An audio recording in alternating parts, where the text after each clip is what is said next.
Pour elles, la cuisine est une histoire de famille. Depuis qu'elles sont toutes jeunes, elles confectionnent des collations gourmandes et tout récemment, elles ont décidé de les commercialiser. Aujourd'hui, je rencontre Pascal et Marie-Claude derrière Les Minettes.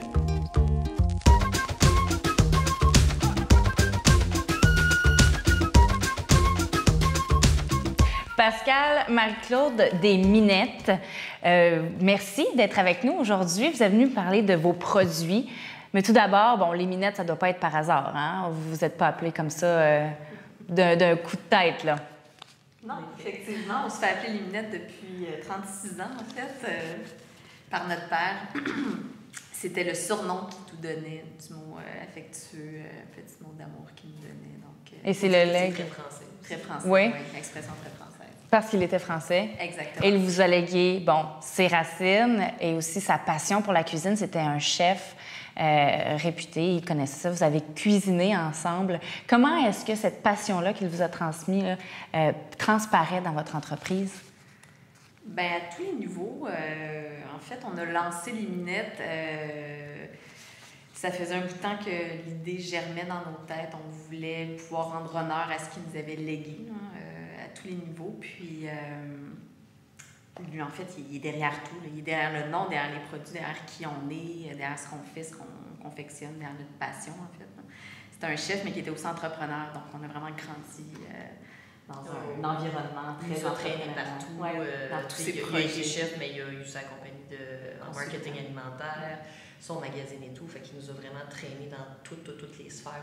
On a tout vu. Puis depuis tout petit, on savait qu'on voulait finir là-dedans. Mais après ça, trop d'idées. Oui, c'est ça. Donc, c'est là que ça se passe. Voilà. Ouais. Bien, les idées, en fait, étaient là, mais c'était de choisir laquelle on prenait. Ouais. Et là, ça se concrétise.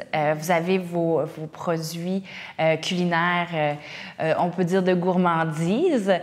Et sur votre site, vous dites que ça prend 2 folles pour se partir dans une aventure comme celle-là. Pourquoi 2 folles? Bien, parce que c'est beaucoup.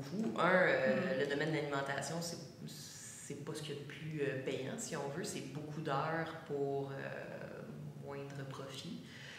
C'est beaucoup de boulot, puis on a lâché nos jobs aussi. On a dû lâcher nos travails en partie au début pour se lancer là-dedans. Moi, j'ai des enfants. Pascal avait un très bon poste et voilà. Donc, puis c'est très... en fait, quand on a décidé de lancer une Minettes, on a décidé qu'on s'occupait de tout de A à Z. Donc, quand tu lances une entreprise, tu as l'entreprise, puis après, tu as tout ce qui va te permettre de faire vivre ça. Fait que, par exemple, les Minettes, quand on a lancé, il y a un gros morceau, c'est la production. Fait que c'est long à faire, à confectionner. Mais après ça, il y a tout, là, monter un site web, designer les emballages, faire les photos, faire le développement pour aller chercher des fournisseurs. Fait que, c'est vraiment toutes les facettes de l'entreprise qui étaient à développer, puis qu'on a décidé de prendre sous notre aile parce que, on a décidé qu'on partait avec 0 financement, alors on assumait tout. Fait que c'est ça, ça prenait 2 folles pour se lancer là-dedans. Fait que ça a été très intense, mais la journée, on a fait mise en ligne, on était très heureuse. Mise en ligne du site. Oui, on a retardé l'anniversaire de Pascal, on attendait tout avec la coupe de champagne. Pascal avait pas fini la mise en ligne. Fallait lancer fallait lancer une entreprise. On a soufflé à 10h le soir pour faire la mise en ligne du site. Et puis là, bonne fête Pascal en même temps. Quel beau cadeau d'anniversaire! Exactement. Alors, la passion a repris le dessus. 2 sœurs, vous vous lancez en entreprise ensemble. Vous avez grandi ensemble. Je ne sais pas si vous êtes comme moi, quand j'étais petite, je détestais ma sœur. Maintenant, on est comme les 2 doigts de la main. Est-ce qu'il y a des petites chicanes que vous aviez quand vous étiez plus jeune, puis là, maintenant, ça vous a rapproché? Quelle est votre relation dans cette entreprise-là? Bien, en fait, on a toujours été... Oui, il y a eu des frictions comme toutes sœurs, mais on a toujours été ensemble. On a eu les mêmes gangs d'amis. On s'est toujours tenus ensemble. On a habité ensemble même plus tard, quand on est parti chez les parents. On s'est retrouvés en commune chez ma mère. On a toujours été très, très proches. Donc, dans l'entreprise... ça se passe un peu comme ça se passe à la maison. Il y a des journées où est-ce que ça nous tente moins. Puis, il y a une flexibilité aussi. On est ensemble, on se parle tous les jours, on se voit pratiquement tous les jours. Développer une entreprise, puis faire croître une entreprise, c'est beaucoup de stress, beaucoup de temps. Donc, la personne que je vois et à qui je parle le plus souvent, c'est ma sœur. Donc, je ne veux pas le stress, même si je ne veux pas y transmettre, on le fait inconsciemment. Donc, c'est ça, où à un moment donné aussi, il faut faire la coupure pour préserver notre relation, parce qu'on s'est toujours dit, on lance pas une entreprise au détriment de notre relation qu'on veut préserver absolument. Même si c'est pas facile tous les jours. Mais il y a une... Mais on part en vacances ensemble. On est toujours ensemble. On a besoin de décrocher. Donc, il faut s'aimer. Non, mais c'est... On a besoin, en fait, on s'en rend compte, ça fait du bien de se retrouver à l'extérieur du travail, de se réapproprier un peu qui on est à la base, pas juste des lunettes. On le voit physiquement, vous êtes différentes, une brune, une blonde. Où est-ce que vous vous ressemblez le plus et où est-ce que vous êtes le plus différente? Sur quel aspect de votre entreprise? Au niveau de la bouffe, je pense que c'est vraiment notre point en commun. En cuisine, c'est quand on développe des produits, Marie-Claude et moi, on développe un produit ou une recette, peu importe, on n'a même pas besoin de se parler que nos goûts, tout va s'amalgamer, tout se fait tellement naturellement. Puis ça, je pense que c'est parce que c'est notre père qui nous a inculqué peut-être cette passion-là, cette curiosité-là aussi des ingrédients, des aliments, de tout ça. Fait qu'à ce niveau-là, c'est vraiment notre point en commun. Puis où est-ce que ça se passe le moins bien, c'est souvent quand on parle de, pas le développement, mais au niveau tout le côté administratif. Le marketing. Le développement, oui. Moi, je suis beaucoup plus prudente parce qu'elle est plus... on va essayer, c'est ça. Prenons des risques. C'est là où est-ce que des fois, il y a des frictions, mais on finit toujours par trouver un bon terrain d'entente. On n'a pas le choix, vous êtes prises ensemble pour le reste de vos jours. C'est la famille. Oui, non, mais c'est vrai. Puis en même temps, c'est que tu apprends aussi, tu sais, on va essayer aussi de... Il y a des outils là, desquels il faut qu'on se dote là, si on veut s'aider justement à ce niveau-là, mais en même temps, ça fait partie de t'apprendre quand tu développes une entreprise. Ça fait partie des choses à améliorer. Donc, rapidement, comment est-ce que vous divisez les tâches dans votre business? Oh, c'est très simple. Moi, je suis en production, je suis dans la cuisine. Oui. Parce qu'on a chacune... Pascal fait 3 recettes, que c'est ses dadas. Le granola, c'est sûr, c'est elle qui les fait. Puis le confit d'oignon qu'elle start. Sinon, moi, je fais tout le reste des recettes. Et elle fait le développement, photo, tout ce qui est site web, les médias sociaux, puis de l'admin. Oui. Okay. C'est vraiment comme ça. Mais ça s'est divisé. Ça s'est naturellement aussi. Parce que ça n'a pas été une chienne de non, je veux faire ci, je veux faire ça. On savait où étaient nos forces chacune. Fait que ça s'est fait naturellement. Puis c'est ce qu'on continue à faire. Ouais. Alors, avec toutes cette bonne étoile, ces facilités qui vous sont venues, oui, on sent que c'est fait pour vous, mais c'est quoi le plus grand défi à ce moment-ci dans votre bébé, dans le fond? Mon Dieu, il y en a beaucoup. Tu sais, c'est encore de... Je pense que notre rêve à Marie-Claude et moi serait qu'on puisse se consacrer à 100% à l'entreprise. Réalité financière et tout font qu'on n'a pas le choix de garder nos emplois. Donc, de pouvoir se consacrer à ça, ça serait incroyable. Donc, le plus grand défi, c'est de pouvoir, de réussir à pouvoir gérer le temps famille, amis, social à l'extérieur avec la vie de fou je dirais qu'on mène par l'entreprise, mais en même temps, on y croit, on aime ça, donc on est prêt à mettre les bouchées doubles, mais le défi, je pense, c'est de réussir à tout gérer ça en même temps. Alors, il y en a d'autres, là. Les défis sont énormes. Tu lances une entreprise, tu en as tout le temps. Je te nomme un parmi tant d'autres, là, mais c'est... Mais c'est ce qui vous fait lever le matin et dire on continue. Oui. On va aller les découvrir, vos produits. On va aller se bourrer à la face. Ouais.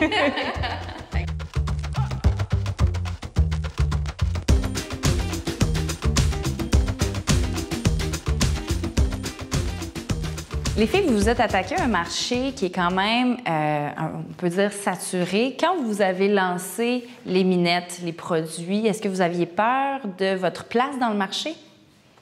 Oui, bien entendu. Puis comment ça se passe? Oui. En fait, on avait fait nos devoirs, là, regarder qui était la compétition et tout. On n'était pas les seuls à s'en lancer des tartinades. Les produits gourmands locaux commençaient, mais c'est toujours la crainte de dire est-ce qu'on va être capable de se tailler une place dans le marché. Et la réponse est? Puis la réponse est oui. Absolument. En fait, comme on a une bonne variété de produits, on n'a pas de compétiteurs pour toute cette gamme-là. Il y en a dans la confiture, il y en a dans les craquelins, il y en a dans le granola, mais qui fait toute cette gamme-là de produits, non. Donc, vous avez plein de compétiteurs différents. Oui, mais il y a encore de la place. En fait, on avait peur que le marché soit saturé, puis on s'est rendu compte qu'il y avait de la place pour des produits comme ceux-là. Les produits locaux. Ouais, en fait, ça, il y a encore beaucoup de place pour les produits locaux. Les gens en veulent des produits locaux, faits par des artisans, des artisans qu'on connaît et tout. Ils veulent connaître aussi votre histoire derrière le produit, les gens qui les créent. Oui, ben en fait, on pensait pas, quand on a lancé les minettes, on a décidé de mettre de l'avant un peu notre histoire, mais on pensait pas que ça allait connaître un succès aussi grand que celui-là. Puis en fait, on s'est rendu compte rapidement que c'est ce qui intéressait les gens. Enfin, le produit est beau et bon, mais les gens étaient tout aussi intéressés de savoir qui étaient les deux personnes derrière les produits. Fait que ça nous a un peu surprise parce que, bon... on n'est pas des filles qui aiment se mettre de l'avant et expliquer ça à tout le monde qu'on rencontre, mais c'est vraiment quelque chose qui suscite l'intérêt.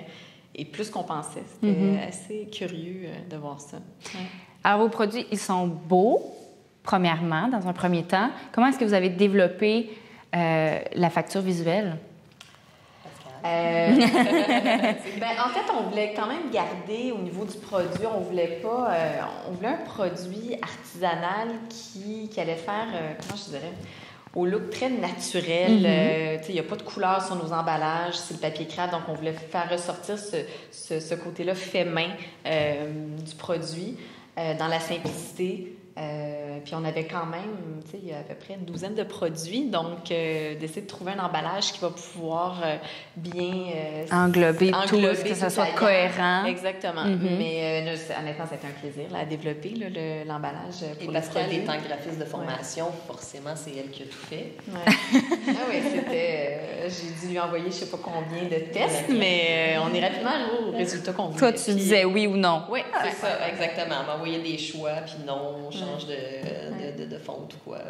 Vous choisissez vos fournisseurs? Bien, en fait, au début, quand on a commencé, c'était l'été... Non, il y a 2 ans, on a pris la voiture et on est allé voir plein de producteurs. Road trip! Ah oui, road trip! Alors, road trip. On n'est pas parti très loin. Là. En fait, on n'a pas besoin d'aller à 4 heures de route pour découvrir les producteurs. Juste autour de Montréal. Laval même. Les oignons viennent de la ferme Soriol, nos tomates qu'on fait aussi, nos prunes viennent d'Oka, chez Jude. Chez Jude Pomme. Puis, tu sais, on essaie aussi autant que possible de mettre que des ingrédients québécois. Forcément, l'orange, on a des petits produits rebelles comme ça qui viennent pas plus difficiles. Mais on veut s'associer. En fait, l'idée, c'est vraiment de promouvoir les producteurs puis les fournisseurs ici. On s'associe à des entreprises québécoises pour nos noix. Pour nous, c'est important de suivre cette ligne. Et on indique sur l'emballage aussi, comme sur notre site web, si c'est un producteur québécois, on indique que c'est le cas puis c'est qui. Pour justement les mettre de l'avant. Pour encourager aussi toute l'économie, le local. Voilà. C'est à la mode et c'est important. Oui. On supporte tout le monde. Ça nous apporte aussi à des beaux... des belles rencontres. Des belles rencontres, comme Cassis Mona et Filles, pour qui on a développé des produits qui vendent à leur boutique, puis on vend aussi, c'est des produits super appréciés. On a fait un granola puis un craquelin avec leur Cassis. Les filles ont un petit peu la même histoire en plus, qu'on se rejoint, là-dedans. Ça fait des beaux partenariats. Oui, tout à fait. Alors là, ils sont devant nous. Oui. Présentez-moi vos préférés, vos coups de cœur, ceux que vous voulez mettre de l'avant aujourd'hui. Ah, mon Dieu. C'est pas mal difficile. C'est la question qui tue, ça. Je vais commencer avec, là, je l'ai mis en avant, mais c'est le craquelin figue, olive, fenouil. Je dirais que dans nos craquelins, ce mélange-là, on adore le fenouil, Marc-Claude et moi. C'est vraiment un produit qui est étonnant quand tu le manges. Puis, c'est pas tout le monde qui aime le fenouil, mais ça explose de saveur dans la bouche. C'est vraiment... Mais tu sais, je dis lui, après ça, les autres. Lui, après ça, les bacanes amandes sablées, qui est un mélange de noix sucrées salées avec une pointe de piment d'Espelette. Ça, je pense que c'est notre produit... vedette, votre plus gros vendeur. Qu'on vend le plus. Mais c'est les craquelins qui nous ont fait rentrer dans la plupart des commerces parce que on n'a pas de compétition connue au Québec pour des craquelins comme ça. Parce qu'ils sont des producteurs du Québec là, qui viennent des entreprises, il n'y en a pas. Il y en a qui viennent de l'Ontario, on en retrouve dans les épiceries, mais on est les seuls à faire... en tout cas, on est les seuls. Jusqu'à date, là, à moins qu'il y en a un que je rate, là, mais Fait que c'est vraiment ce qui nous démarque. Fait que là, je suis pas fine parce que c'est comme si je vous demandais de choisir dans votre enfant. C'est quel votre enfant préféré? Mais vous avez un concept qui est intéressant pour présenter vos produits. Ils ont chacun un thème différent, ils vont ensemble. Comment ça fonctionne? Bien, il y en a en fait, les produits tournent énormément autour, soit du déjeuner, de l'apéro. On a une collection qui s'appelle la fringale, c'est-à-dire, tu sais, une baisse d'énergie. C'est le petit goût que tu manges, le popcorn ou même le mélange de pacane, amande, sablée. Ça va super bien avec les fromages, je m'en manger comme ça, c'est délicieux. Donc, on les a regroupés autour de thèmes. C'est des thèmes qu'on aime énormément, Marc-Claude et moi. Tu sais, l'apéro, on s'en parlait, c'était un moment important pour nous dans la journée. Pourtant, c'est pas quelque chose de très québécois encore, il me semble. Peut-être c'est peut-être plus français, là, ça vient peut-être de nos mais on devrait. Pourquoi ne le faisons-nous pas? L'apéro que c'est la meilleure chose mais oui. Fait que, il y a beaucoup de produits. En fait, si vous venez chez nous à l'apéro, c'est sûr que presque tous les produits se retrouvent là. Donc, Et c'est des produits que vous faisiez avant, que vous cuisiniez avant de les mettre sur le marché? Il y en a plusieurs. Il y en a qu'on a créés vraiment pour les minettes, mais la plupart, on les faisait... Les craquelins, en fait, on les faisait pas. Je pense que c'est à peu près le seul qu'on ne faisait pas, mais les autres, on les faisait tous pour nos apéros, justement, et tout. C'est pour ça qu'on a eu une demande à un Noël de produire les petits produits gourmands pour nos amis et tout. Et ça ne doit pas être le nombre de recettes, les idées qui manquent pour les créer. Comment est-ce que vous les choisissez et quels, peut-être, produits voulez-vous créer bientôt dans le futur? Bien là, en fait, on vient d'en lancer un aujourd'hui. Alors, des idées, on n'y en manque pas. On voudrait en lancer plein. Il y a quand même un enjeu puis un aspect de production. Là. Je veux dire, on pourrait élargir la gamme à 20 produits, mais il faut qu'on soit capable de tous les sortir. Ce qu'on voulait lancer avec Marc-Claude, c'est un produit qu'on tenait, c'était un mélange de noix grillées. En fait, on avait commencé à en faire un pour le Germain, les hôtels de Germain. On a fait une collaboration. En fait, on a une collaboration exclusive avec eux. On a développé un mélange de noix, puis en développant le produit pour eux, on avait d'autres recettes en tête, puis il y en a une qu'on a sélectionnée par coup de cœur. Puis c'est ce produit-là qui vient de s'ajouter à la gamme, mais après, les autres produits, on en a plein d'idées, mais il faut qu'on soit capable de produire. On fait goûter, puis on va aussi avec la demande. On y va avec la demande. C'est drôle parce que les points de vente où est-ce qu'on est disponible, plusieurs, bon exemple, le confit d'oignon, c'est un confit qui se démarque de ce qu'on retrouve sur le marché, qui n'est pas trop sucré, pas trop caramélisé. Les gens l'adorent, mais beaucoup nous disent « Ah, ben là, on aimerait ça, avoir un confit à la bière. » Ça fait plusieurs qui nous écrivent. Là, on travaille sur une collaboration pour ce produit-là. Mais on y va aussi, on écoute les gens, on écoute ceux qu'on rencontre, les points de vente et tout. L'idée, c'est de pouvoir répondre à ce qu'ils veulent. À la demande. Oui. Alors, où est-ce qu'on les retrouve, vos produits, à part les hôtels Le Germain? Bien, dans une cinquantaine de points de vente au Québec. C'est beaucoup dans des fromageries, des épiceries spécialisées. On est même dans 2-3 bannières franchisées, Provigo, IGA. Mais on a une cinquantaine de points de vente. Pour le moment. Puis il y a la boutique en ligne, là, où est-ce que les gens peuvent trouver toute la gamme de produits. Ceux qui nous regardent peuvent aller au minette.ca. Exactement. Et vos objectifs? Court terme, moyen terme, long terme? D'être partout au Québec. Oui. On va commencer par le Québec. Il y a déjà, à l'extérieur du Québec, il y en a qui ont de l'intérêt, mais on va commencer par le Québec. Être un peu partout, que les gens connaissent les produits Minette, et puis quand il y a un cadeau à offrir, quand on est invité ou quoi que ce soit, qu'ils pensent tout de suite au procurer. Une bonne idée cadeau, une bonne idée pour se bourrer la face. Exactement. Merci beaucoup, mesdames. Merci. Et merci à vous d'avoir été là. On se retrouve la semaine prochaine pour une autre capsule Éco-entrepreneur.